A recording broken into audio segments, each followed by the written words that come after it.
Hello and welcome to Literary Friends. Welcome to the world of language, linguistics and literature. So, आज हम लोग discuss करेंगे एक poem Robert browning की बहुत ही इंटरेस्टिंग पोयम फ्रा लिपोलिपि।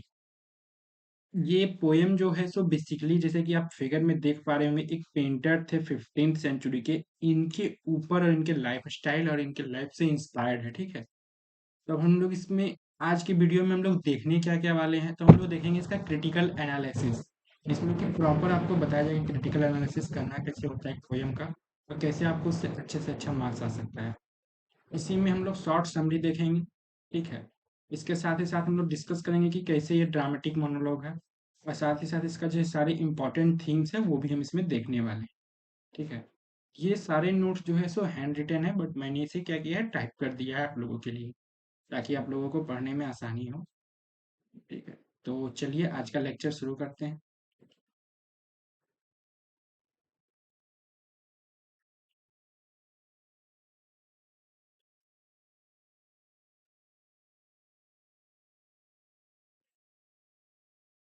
तो Fra Lippo is a poem by Robert Browning, a Victorian poet who is known for his dramatic monologue.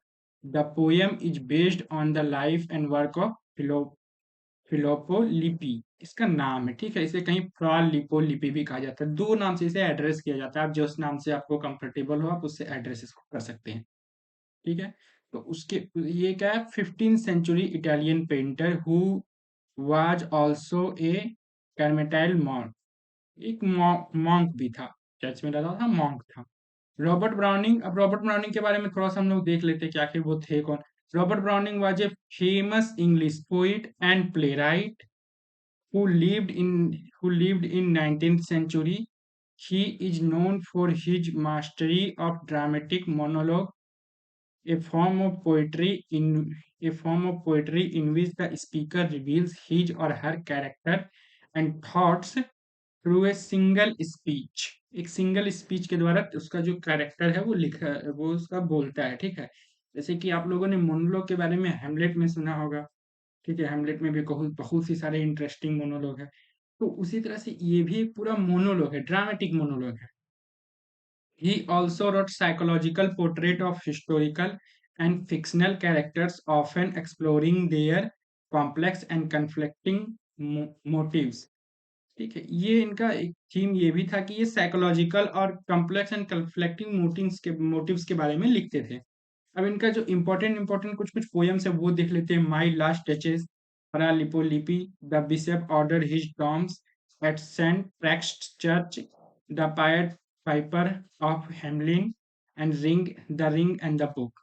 तो ये सारे हो गए इसके इनके इम्पोर्टेंट बुक्स, ठीक है। Sorry sorry for interruption. या The poem is a dramatic monologue which spoken by real life painter। अब देखिए ये रियल लाइफ स्टोरी है, real life painter monk Fra Lippo Lippi who lived in the 15th century Florence. कहाँ का था? Italy का था। फ्लोरेंस जो है सो इटली में है। He is caught by night watchman while he was wandering in the red light area. Red light area आप लोगों को पता होगा कि जो मतलब जहाँ पे सेक्स वर्कर रहती है उस एरिया को रेड लाइट एरिया कहते हैं, ठीक है। तो रेड लाइट डिस्ट्रिक्ट में से पकड़ा जाता है। And he tries to talk his way out of trouble by telling them his life story and his views on art. और वो जब उसे पकड़ लिया जाता है तो वो अपना क्या होता है, बेसिकली क्या होता है मैं आपको शॉर्ट में बता देता हूँ। सोराल लिपोलिपि ये जो एक पूरा पोयम है वो 15th सेंचुरी के जो एक पेंटर है, बहुत ही फेमस पेंटर और मॉन्क जो कि सेम नाम से है, उन्हीं के ऊपर ये बेस्ड है, ठीक है। तो वो एक दिन घूमने के लिए निकलते हैं रात में red light district. Red light district जैसे मैंने पहले बताया कि वो एक ऐसा एरिया होता है जहाँ पे सेक्स वर्कर रहती है या फिर प्रोस्टिट्यूट रहती है, ठीक है। ब्रोथल चलता है वहाँ पे उनका बहुत सारा। तो वहां पर निकलता है तो क्या करता है इसे जो है वहाँ के वॉचमैन जो नाइट वॉचमैन है वो इसे पकड़ लेते हैं। उसके बाद इनसे क्वेश्चन पूछा जाता है कि आप यहाँ पर क्यों आए हैं। और इनका जो ऐसा कि पहनावा एक सेंट की तरह से ये रहते हैं, संत के जैसा से रहते हैं, तो इनसे और ज्यादा क्वेश्चन किया जाता है कि आप संत होके इस एरिया में क्या कर रहे हैं, क्यों आए हुए हैं। तो ये अपना आर्ट के बारे में बताता है कि हम अपना आर्ट के लिए आए हैं, अपना आर्ट के बारे में सारा व्यू बताता है, फिर उससे कैसे आई आउट निकलता है, कैसे वहां से निकलता है, कैसे ब्राइब देकर निकलता है, उसी के बारे में ये सारी की सारी पोयम है। तो क्रिटिकल एनालिसिस में कभी भी आपको पूरा लंबा चौड़ा समरी नहीं लिखने का रहता है, उसमें आपको अलग अलग तरह से उसमें एनालाइज करने का रहता है। ठीक है, कि किस हिसाब से उस पोयम में आपको उसका थीम बताने का रहता है, सेटिंग बताने का रहता है, लैंग्वेज बताने का रहता है, टोन बताने का रहता है, शॉर्ट समरी देने का रहता है, पूरा समरी देने का नहीं रहता है। देखिए, he reveals that he was an orphan who was taken in by the monastery when he where he learned to paint. इस ये ऑर्फन रहते हैं और इन्हें मोनेस्ट्री ले जाया जाता है जहाँ पे इन्हें पेंटिंग सिखाई जाती है। देखिए अपना पूरा जीवन के पहले के बारे में बातें बताएंगे। He also tells them how he was commissioned by Medici, a powerful patron of the arts, to paint frescoes. Frescoes क्या होता है? एक वाटर पेंटिंग होता है। आप लोग इसके बारे में सर्च करके, बहुत ही इंटरेस्टिंग रहते हैं पेंटिंग। उस समय बहुत ही पॉपुलर था, आप लोग इसके बारे में जरूर सर्च कीजिएगा। For his chapel he confessed that he is unhappy with conventional style of painting। वह ये इस बात को मानता है कि वो कन्वेंशनल स्टाइल ऑफ पेंटिंग से बहुत ही सेटिस्फाइड नहीं है, उससे जो है सो खुश नहीं है। That the church expect from him, which focuses on idealized and abstract representation of religious figure। जो एक आइडियलाइज और एब्स्ट्रैक्ट रिप्रेजेंटेशन करता है रिलीजियस फिगर का। रिलीजियस फिगर कौन हो गई? जीसस क्राइस्ट हो गई, मदर मैरी हो गई, जो वहां के मतलब कि क्रिश्चियनिटी के हिसाब से है। ठीक है, क्योंकि ये सारी पोयम वहां जहां पर लिखी हुई है जहां पे क्रिश्चियनिटी प्रिवेल करती है, क्रिश्चियनिटी वहां का मेन रिलीजन है। he prefers to paint realistic and natural scenes। अब देखिए ये क्या है कि इनका जो है सो ये प्रिफर करते हैं नेचुरल सीन को लिखना है। ठीक है, using ordinary people as his model. Ordinary people को मॉडल बना के इनको पेंट करने का ये इनका काम रहता है। ठीक है, उनको वो चीज ये चीज को वो ज्यादा पसंद करते हैं। He argues that God created the world and its beauty and that he is only trying to capture it in his heart. इनका मानने का रहता है कि ये जो पूरी दुनिया है ये भगवान ने बनाई है, और भगवान ये दुनिया बहुत ही खूबसूरत बनाई है। तो ये क्या करे, बस उस खूबसूरती को अपने पेंटिंग के थ्रू कैप्चर करने की कोशिश कर रहे हैं। He also admit that he has a strong passion for life and love which often gets him into trouble। देखिए जैसा कि आप लोगों को पता होगा कि जो भी मतलब कि जैसे कि जो सेंट रहते हैं चर्च में, उनको उनको एक तरह से कह सकते हैं कि उनको सिंगल मतलब कि बैचलर रहना पड़ता है, सिंगल रहना पड़ता है। ठीक है, वो किसी के साथ लव अफेयर नहीं रख सकते, कि शादी वगैरह नहीं कर सकते हैं। अलग अलग इसमें कैटेगरी होता है, बट इनका क्या कहते हैं, शादी शादी लव अफेयर से नहीं दूर रहने के लिए कहा जाता है।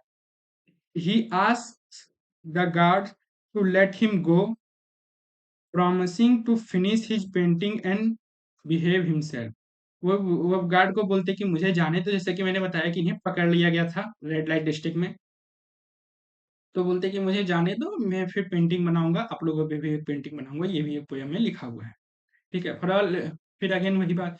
Prolific is a dramatic monologue, a type of poem that represents the speech of a single character in a specific situation।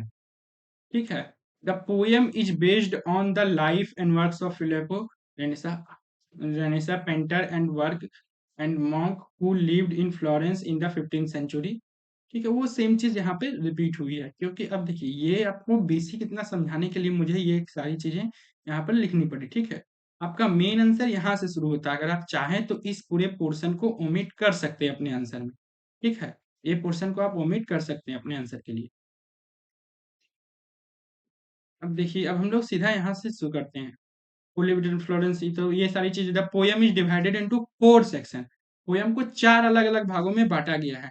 Each marked by A change in the speakers tone and topic. अब हर part में speaker अलग-अलग चीज के बारे में discuss करता है। क्या डिस्कस करते हैं, चलिए वो चीज हम लोग आगे आने वाले आगे देखते हैं। ठीक है, the poem begins with A dramatic situation. अब ये क्या होता है, लिपि is caught by the night watchman while he was wandering in the street of Florence। कहाँ पे घूमते हैं? रेड लाइट एरिया में। Looking for inspiration and pleasure. He tried to escape by telling them his identity and his connection to the powerful Medici. ये Medici उस समय के वहाँ पे बहुत पावरफुल रहते, तो ये अपना परिचय बता के, जैसे हम लोग करते हैं ना कि मतलब एक तरह से अगर क्या बोल सकते हैं, एकदम रीजनल एथी में बोला जाए या कोलोकियल लैंग्वेज में बोला जाए, तो एक मीम चलता है ना, चाचा विधायक है हमारे, तो बस यही चीज उनका वहाँ पे बोलते हैं कि देखिए मैं इनका पावरफुल हूँ, वगैरह वगैरह। ही ऑल्सो ब्राइब्स देम, अब देखिए जब उन्हें जाने नहीं दिया जाता है, तो उन्हें he also bribes them with money and wine and engages them in a long conversation about his life and his art. He reveals his passion for painting and natural beauty and human body, which he believes is a way of glorifying God. जो कि मानते हैं कि ये अपना interest बताते हैं किसमें, कि नेचुरल जो ब्यूटी है उसमें, और जो ह्यूमन बॉडी है उसकी जो ब्यूटी है उसमें। He also confessed his dissatisfaction with monastic life and his love affairs with women. देखिए हालांकि ये सेंट है, बट इनका लव अफेयर भी चल रहा है वोमेन के साथ, एक नहीं कई सारे वोमेन के साथ चलता है। He criticized the church for imposing unrealistic and abstract standard on art and defend his realistic and sensual style. ये चर्च को क्रिटिसाइज करते हैं कि वो बहुत ही अनरियलिस्टिक और स्टैंडर्ड एब्स्ट्रैक्ट टाइप से बोलते हैं। अब जैसे कि आप कभी गए होंगे, देखे होंगे, तो एकदम मतलब बहुत ही लिमिटेड उनको जो है सो फ्रीडम मिलता है, जो कह सकते हैं कि आपको जो इमेजिनेटिव फ्रीडम रहता है, बहुत ही लिमिटेड के साथ उनको पेंटिंग बनाना पड़ता था चर्च में। लेकिन ये क्या, ये सेंसुअल पेंटिंग बनाना चाहते थे, रियलिस्टिक पेंटिंग बनाना चाहते थे। तो इसके लिए ये क्या करते हैं कि उसका आलोचना करते हैं चर्च की। अब देखिए ये जनाब क्या करते हैं, अपने आप को कंपेयर करते हैं, किससे कंपेयर करेंगे, other painters such as Masaccio, वियाटो, एंड क्लेम्स ही इज, और ये भी क्लेम करते कि ये उनसे सुपीरियर है in terms of painting, in terms of talent. ठीक है। He ends by saying that he will continue to paint what he sees and feels despite the opposition and the consequences. ये बोलते हैं कि हम पेंट करना चालू रखेंगे, चाहे जो भी उसका consequences हो, या फिर कितना भी इसका कोई अपोज करे। ठीक है। अब ये हम लोगों ने शॉर्ट समरी यहाँ पर डिस्कस की, अलग अलग एक्सपेक्ट के बारे में बात किया। अब हम लोग थीम के बारे में डिस्कस करते हैं, थीम के थ्रू से थोड़ा सा पोएम को समझने की कोशिश करते हैं। The main theme of the poem is conflict between art and religion, ठीक है, और between nature and convention. Pralipilippi is a passionate and rebellious artist who loves to paint beauty of natural world and humanity. He rejects the rigid rules and expectation of church. इसीलिए देखिए यहाँ पे क्या है, art और religion के against जो जो आपका मतलब उनके कॉन्फ्लिक्ट है, वो यहाँ पे पुट होता है इस थीम में। ठीक है। विच wants him to paint only saints and angel. अब चर्च क्या बोलता है कि सिर्फ सेंट को पेंट करो, संत लोगों को पेंट करो, और एंजल्स को पेंट करो in an idealised and abstract manner, वो भी एकदम आइडियल, एकदम सिंपलिस्टिक तरीका से और एब्स्ट्रैक्ट मैनर में पूरा। He believes that God created nature and human and that he can glorify God by painting them as they are. But ये क्या कहते हैं कि बोलते हैं कि नहीं, गॉड ही तो हम लोग सबको बनाए, गॉड ही एंजल को भी बनाए, गॉड ही सेंट को भी बनाए, तो इसकी पेंटिंग करने में क्या दिक्कत है, क्या हल है। He challenges the notion that art should be moral, spiritual and educational, and argues that art should be expressive. अब देखिए, एक रहता है ना, दो तरह का चलता है हमेशा, ये अभी भी एकदम मतलब पूरा हिटेड टॉपिक रहता है, हमेशा शुरू से रहा है और अभी भी है। क्या है कि art should be moral, spiritual और एजुकेशनल। ठीक है। बट इनका क्या कहना है कि art should be expressive, realistic and enjoyable. तो ये जो है आपका मतलब द्वंद कह सकते हैं, चलता रहता है। तो देखिए क्या कहते हैं, he says you will not mistake an ideal word spoken in sport for blasphemy against the holy rays, paint the soul never mind legs and arms. ये कहते हैं कि पेंट की तरफ, ये कोटेशन इनका ये जो इथी है वो आप इनका यहाँ पर रिप्रेजेंट करता है। ही मॉक्स द चर्च, इस कोटेशन के थ्रू क्या करते हैं, चर्च को मॉक करते हैं। He mocks the church artistic standard and unrealistic and hypocritical and accuses them of destroying the truth of beauty of God's creation. ये गॉड के क्रिएशन का जो ट्रुथ है, जो उनको डिस्ट्रॉय करने का आरोप किस पे लगाते हैं, चर्च पे लगाते हैं। अब पोएम इसके अलावा और भी बहुत सारे थीम को डिस्कस करता है। The poem also explores other theme such as freedom and imprisonment, love and sexuality, honesty and deception, fame and fortune. Fra Lippo feels trapped in his monastery where he was sent as an orphan at a young age. वो क्या करते हैं, trap feel करते हैं monastery में, जहाँ पे उन्हें यंग एज में, क्योंकि वो ऑर्फन थे तो उन्हें मोनेस्ट्री वाले उठा के ले जाते हैं। He feels suffocated by the strict discipline and lack of love and joy. वो सफोकेटेड फील करते हैं। क्यों? क्योंकि स्ट्रिक्ट डिसिप्लिन रहता है वहां पे, ना लव लाइफ रहती है, ना और कुछ एंजॉय करने की चीजें रहती है। He longs for freedom and happiness which he finds in his art. और उन क्या कहते हैं, बहुत ही ज्यादा उन्हें एक कहते हैं ना कि बहुत ही ज्यादा चाहते हैं किसको, फ्रीडम को, हैप्पीनेस को। वो कहाँ मिलता है उनको? अपने आर्ट में मिलता है, and in his love affairs, और उनके लव अफेयर्स में मिलता है। ही escapes from his cell at night and roam the street and mingle with common people। वो क्या करते हैं, वो वहां से निकल जाते हैं, रात में निकलते हैं, पूरा शहर घूमते हैं, कॉमन लोगों से बात करते हैं और ऑब्जर्व करते हैं, फिर उसी चीज को वो पेंट करते हैं। देखिए वही चीज लिखा हुआ है, I paint my pictures from behind these bars to please you people, leave gaps all along। ठीक है, ये लाइन नंबर कितना है? 365 and 366। He expresses his sense of imprisonment and frustration in his monastery and in his art। यही पे वो बोलते हैं behind these bars। ठीक है, फ्रॉलिपिलिपि सॉरी फ्रालिपोलिपि, देखिए अलग अलग स्पेलिंग मिलेगा, कहीं फ्रा मिलेगा, कहीं फ्रो मिलेगा। फ्रालिपिलिपि also reveals his views on love and sexuality which he sees as natural and divine gifts। He does not follow the church moral teaching on celibacy। Church का वो जो मॉरल टीचिंग रहता है सेलिबेसी एंड चैस्टिटी पे, वो इसे follow नहीं करते हैं, but rather indulges in his desires and feelings। He has several affairs with women, some of whom he paints as model or muses। He does not see any contradiction between his love for women and his love for women। अभी कोई contradiction इनको नहीं लगता है love for women, love एक जो अपनी girlfriend या फिर अपनी जो जिनके साथ जो लव अफेयर्स रहता है उनके बीच, और लव फॉर गॉड के लिए, but rather consider them as complementary aspect of his life. जब वो उन्हें क्या करते हैं, कम्प्लीमेंट्री एस्पेक्ट ऑफ लाइफ ने की तरह उन्हें वो देखते हैं। ठीक है, Fra Lippo also admits his honesty and deception in his life and in his art। He is honest about his desires and feelings, but he also lies and manipulates to save himself from trouble। वो honesty के साथ सारा चीज बताते हैं, लेकिन वो कभी कभी झूठ भी बोलते हैं ट्रबल से बचने के लिए। ही ब्राइब्स द नाइट वॉचमैन। अब देखिए ब्राइब जो है भ्रष्टाचार, बहुत ही खराब चीज माना जाता है, लेकिन वो ये भी करते हैं किससे किससे, मनी से, वाइन से।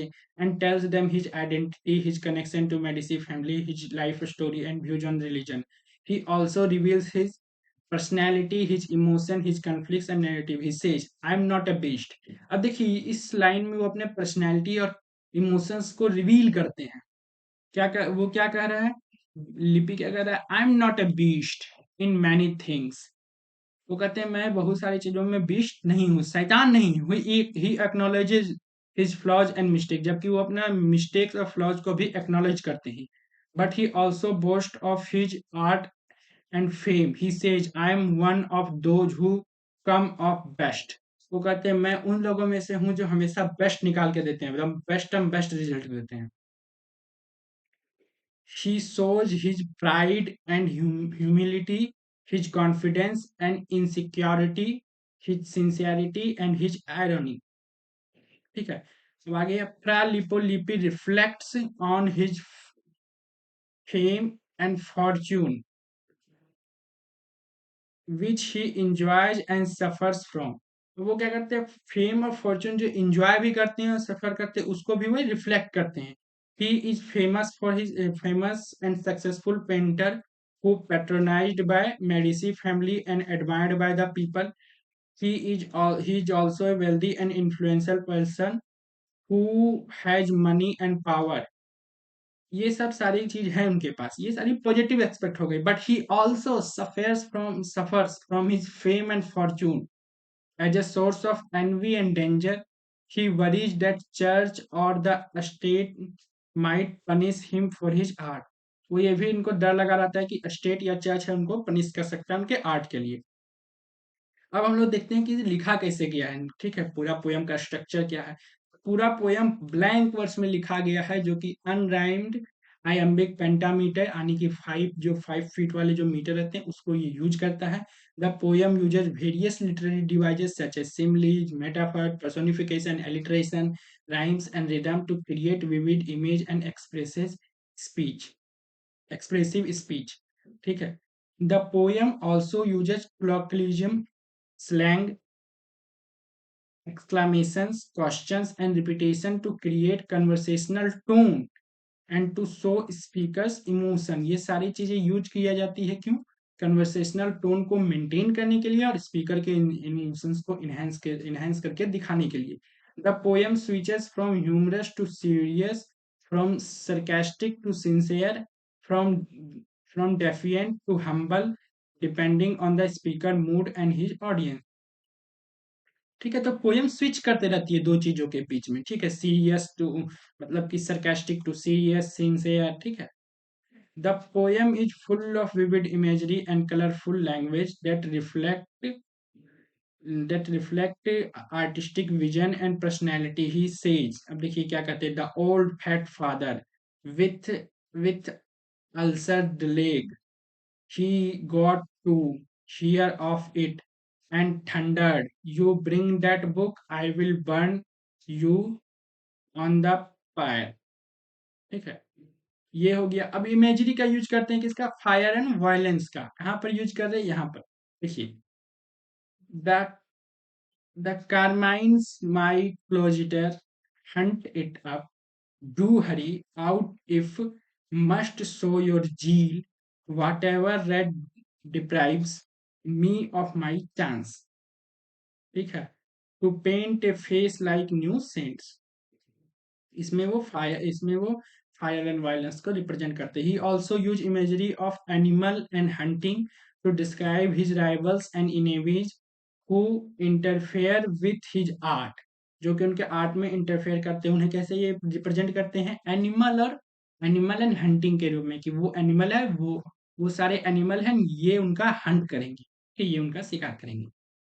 ही also uses colloquial language use करते हैं. Slang, exclamation, question mark and repetitive, ये सारे के सारे यूज करते हैं क्योंकि पोएम का टोन और इमोशन मेंटेन करने के लिए.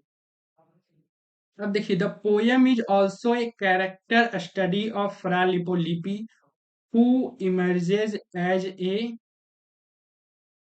complex and contradictory figure. He is both a sinner and a saint, both a rebel and conformist, both a genius and a fool. He is proud of his art, his fame, but he also admits his flaws and his mistakes. ठीक है. ये सारे के सारे चीज वो मानते हैं. कैरेक्टर स्टडी है किनका? जो प्रोटैगनिस्ट है उनका. He is honest about his desire and feeling. वो ऑनेस्ट रहते हैं अपने डिजायर और फीलिंग के बारे में, बट लाई करते हैं, झूठ बोलते हैं, मैनिपुलेट करते हैं अपने आप को बचाने के लिए ट्रबल से. He is loyal to his patrons and his friends, but he also betrays them for his own for his own benefit. He is a human being who struggle to balance his spiritual and worldly needs. ठीक है. Spiritual and worldly needs, spirituality और जो worldly needs है उनके जो बीच में जो balance करने के लिए जो स्ट्रगल होता है, उनका ये कैरेक्टर स्टडी है पोयम पूरा का पूरा. अब देखिए. लास्ट हम लोग एकदम लास्ट पार्ट पे आ चुके हैं. Fra Lippo by Robert Browning is a remarkable poem that has received acclaim and analysis from various critics over the years, demonstrating its lasting relevance. Critics had admired the poem's investigation of the conflict between artistic expression. अब देखिए इन्हें क्योंकि investigation क्या चीज का, poem को admire किया जाता है। क्यों एडमायर किया जाता है?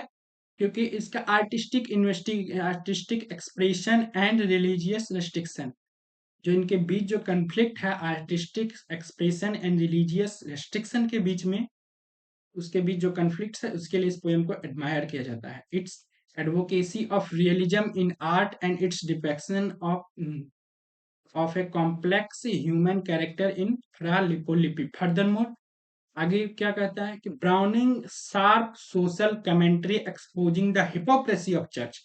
ब्राउनिंग का ये जो शार्प कमेंट्री वो क्या करता है, हिपोक्रेसी को दिखाता है चर्च का, सोसाइटी का, and continues to appeal to reader, और रीडर को इसके लिए अपील करता है। ठीक है। The poem's exploration of spiritual aspect of art adds depth to its thematic richness. जो स्पिरिचुअल एस्पेक्ट है वो इसके थीमेटिक रिचनेस को बढ़ाता है। ठीक है। Browning skill in the dramatic monologue form with its conversational tone and vivid language made this poem an engaging and timeless work. इस poem को timeless और engaging वर्क बनाता है, interesting वर्क बनाता है, that invites reader to reflect on the role of the artist in society, जो कि reader को इनवाइट करता है रोल ऑफ आर्टिस्ट, आर्टिस्ट का क्या रोल होना चाहिए सोसाइटी में, उसके ब्रॉडर एप्लेक्स में, उसके कॉम्प्लेक्सिटीज एंड ह्यूमन एग्जिस्टेंस में, उसको जज करने के लिए रीडर को इनवाइट करता है। तो थैंक यू, आज का क्लास यहीं तक था। अगर आप लोगों को ये वीडियोस पसंद आई हो तो ज़्यादा से ज़्यादा लाइक करें, वीडियो को शेयर करें और चैनल को जरूर से जरूर सब्सक्राइब करें। मैं ऐसे ही सारे के सारे वीडियोस लाता रहूँगा। Thank you. जय हिंद।